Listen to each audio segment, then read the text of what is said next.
Well, I think it would be a big mistake for Iraq if Iraq succumbs to the demands of Iran and the Shiite militias to actually implement the non-binding resolution of the Council of Representatives to evict all American troops from Iraq. America will survive without troops in Iraq. I'm not sure Iraq can survive. We saw what happened in 2011. It was an absolute disaster that threatened to rip the country apart. On top of that, of course, we have one of the worst economic crises in Iraq's history, the collapse in world oil prices. Iraq desperately needs real reform. It needs international support. And of course, it has an economy that runs on US dollars. It needs US dollars to support and prop up its currency and to engage with the international community. So, and of course, it needs waivers from the United States to be able to import electricity and gas from Iran. So Iraq needs far more from the United States than the United States needs from Iraq itself. So I think Iraq will be coming to us for a lot. I think there's a will in the United States to help this new prime minister, who we do believe is a friend of the United States. But again, I think for us to be able to address his concerns, to help him on his economy, to help continue to help like we want to against ISIS, to help stabilize Iraq, we do need this Iraqi government to take some minimal steps to actually reinforce its sovereignty, to reinforce and strengthen Iraq's independence, and to create a real foundation and confidence in the United States that we still have a real partner in Baghdad, in the same way, I should say, the way we know we have a real partner in Erbil, who is prepared to, who has our back, as we say in the United States, who the issue of American force protection in Kurdistan is always very good, because we know that the Peshmerga, we know that the government of the Kurdistan region, and we know that the people of the Kurdistan region actually welcome and support the United States presence in Kurdistan and cooperation with the United States against all of the array of challenges and threats that we face in the region. We need that same kind of partnership to be shown in Baghdad for us to be able to move forward. Well, speaking as an American, I think it's absolutely crucial.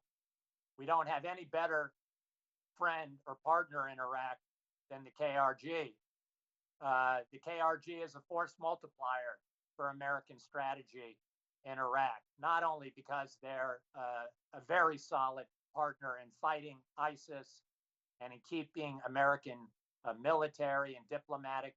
personnel secure, but because we share so many objectives in terms of our strategy with regard to a federal democratic Iraq that observes the rule of law and actually serves the interests of all of its citizens.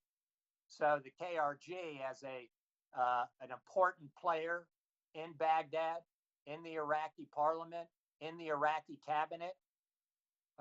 we need the KRG to be exercising its full rights and powers and partnership in the government in Baghdad. And that includes, I think, having a seat at the table in this strategic partnership,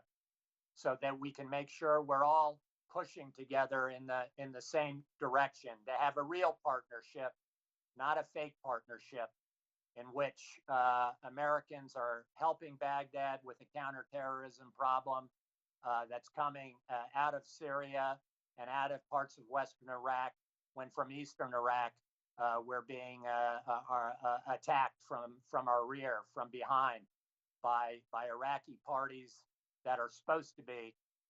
beholden to the commander-in-chief of the Iraqi armed forces and military, but in fact are getting instructions from a foreign power to the east. That's a unacceptable position, and it's not a sustainable position.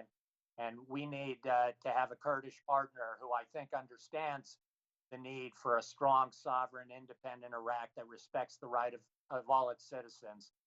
So I think the United States would be fully supportive of having our Kurdish friends at this table, trying to figure out how we move forward all together. Listen, I don't think we're asking Iraq to do the impossible. Nobody believes Iraq ought to stop all economic and diplomatic and security relations with Iran. Nobody is saying that tomorrow Prime Minister Khatami needs to declare war on the Shiite militias that are not obeying his orders as a commander in chief, but obeying the orders of Iran. We're asking for some very minimal things that any military force there at the invitation of the Iraqi government should expect. That's when we are attacked by forces inside of Iraq who are violating the orders of the Iraqi commander in chief, that those groups get punished. If they're on the payroll of the Iraqi government, their salaries get cut. We're also simply asking that Iraq not brutalize its citizens, not shooting them in the head with tear gas canisters, killing them in the most brutal way, disappearing its young people from the streets, simply engaging those people, looking at their demands, and trying to figure out a way how we channel this very important movement of young people into normal politics, into new elections, into giving them hope for a better future and a sovereign homeland. If all of those minimal conditions are not observed, then I think the United States is going to have to conduct a real hard strategic review of our position in Iraq. If we believe that we've got an Iraqi government that is simply no longer prepared to do the minimal steps required to stand up on behalf of Iraqi sovereignty and independence and to fulfill its international obligations to the guests that it's invited into its country, then I think the United States will begin to have to start looking